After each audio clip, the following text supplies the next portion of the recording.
Chairman PTI barrister Gauhar ने कहा है कि 2025 हमारे लिए सजाओं और नाअहलियों का साल था। 2026 भी हमारे लिए सजाएं ही लाएगा। दुश्मन से सीज फायर हो गया, लेकिन हमारे साथ तनाव खत्म ना हुआ। अपने दिलों में कुशादगी पैदा करें ताकि रास्ते निकलें। वो रावलपिंडी में सहाफियों से गुफ्तगू कर रहे थे। 2025 जो है वो हमारे लिए एक नाअहलियों का साल गुजरा, जबकि दुश्मन के साथ सीज फायर हुआ, लेकिन हमारा आपस का तनाव खत्म नहीं हो सका।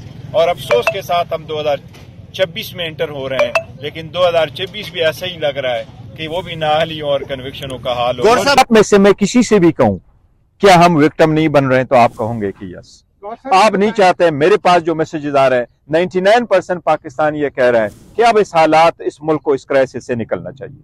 2025 जो है ना, अब 26 वो कोई बेहतरी की तरफ जाए। अब ये मुल्क, कौम, जमहूरियत, ये इसके लिए अब बोझ बनता जा रहा है। ये सारे साथी इधर आ जाते हैं, ये रुकना, ये रुकावटें डालना। पहले भी तो मुलाकातें हुआ करती थी, ऑल ऑफ अ सडन क्या हुआ।